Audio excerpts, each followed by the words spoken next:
Up next, how to pick out and calibrate a tape measure.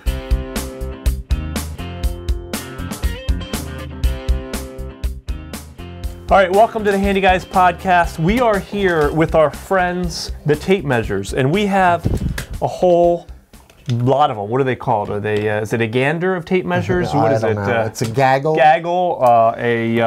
We've got more than tape measures too. True. I mean, we've got a couple of these things that I used to get yelled at as a kid for playing with, right? Right. So we have several different kinds of tape implements, and we want to quickly show you how you can approach the tape measure aisle at your hardware store or the big box store. You're going to have a lot of choices, and what I found over the years, Brian, is that certain models fit me better. It's hard to tell when you're at the store, but when you start working with them over and over and over again, you soon realize that, oh wow, there's certain kinds of tape measures that agree with me. I'm the same way. For me, I think one of the bigger things is how wide the tape measure is. And they've been getting wider and wider, which means they can extend out longer and longer distances before they, you know, flop like that. Right. I've seen some, I think you have one here, it's 1.25 inches wide. Right, this is super wide and it's super strong. It's very good for measuring long distances. However, it is not so good for shorter distances. And the reason is because this is for, I believe, 33 feet this will measure.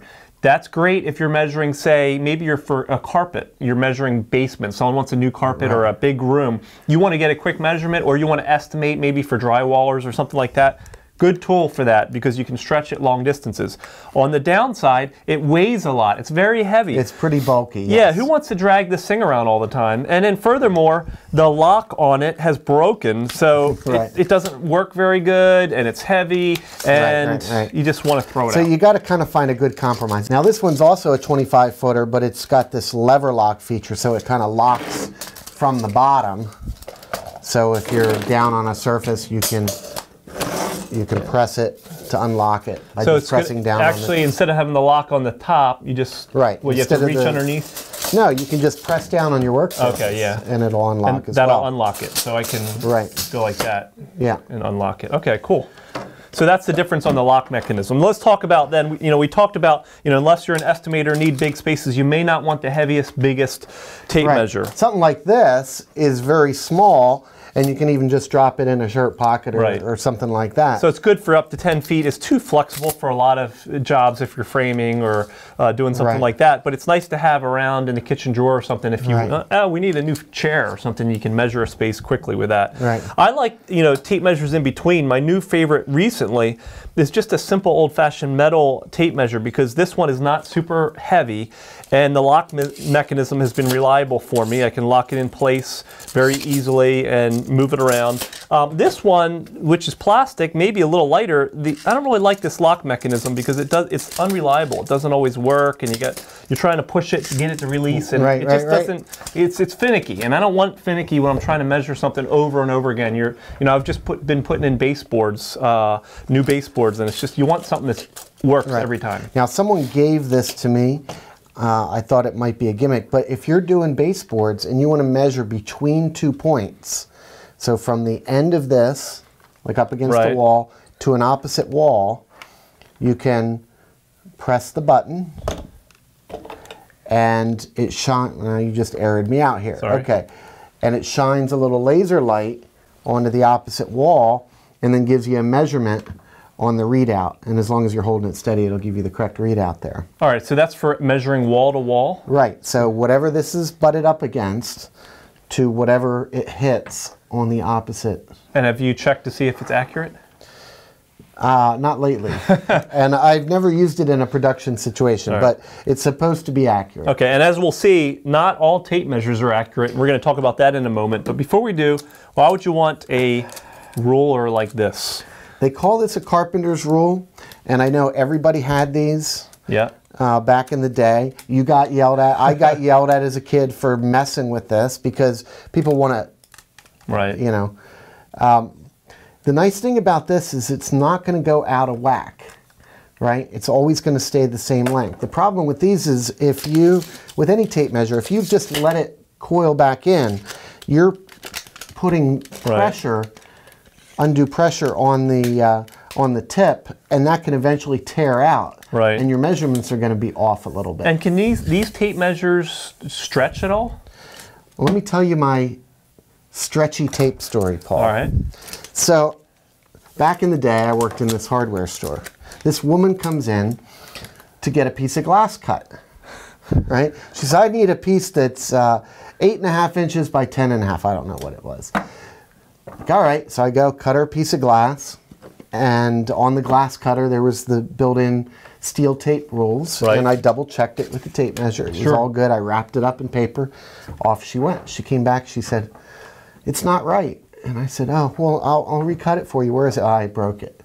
So she accidentally broke it because, you know, whatever. So I cut her another one. She bought another one. Off she went. She comes back. It's still not right. Here, I can show you. And she pulls out not a tape measure, but like something like a seamstress would use. Right. You know, like when you you know, you get your suit fitted and they're measuring around your neck and whatever. Sure. Those, yeah. What are they called? I don't know. They're tape measures. They're different kind. They're actual tape, and you wrap around your neck or whatever, and they do stretch. So that's what she had, and it had stretched. Yeah. So she measured this piece of glass that I had cut, and it was off by about 1 inch. When I measured it with my tape measure, it was exactly the number. So you would expect that a metal tape measure is not going to stretch, but we found just by lining up a couple tape measures here that we have one here that's way out of whack. It's a good, I think we decided 1/8 of an inch off. At least 1/8 of an inch, yeah. So what you can do, this is especially important if you have two guys working, let's say one guy measuring, one guy cutting. Right. You want to make sure your tape measures are calibrated to each other. Yeah, at the very least. Sometimes on this, in the case of this one right here, the tip on this I think has been stepped on and bent. That's right. So when you're pulling it against something, it's off. Right. So what you do is you line your two tape measures up.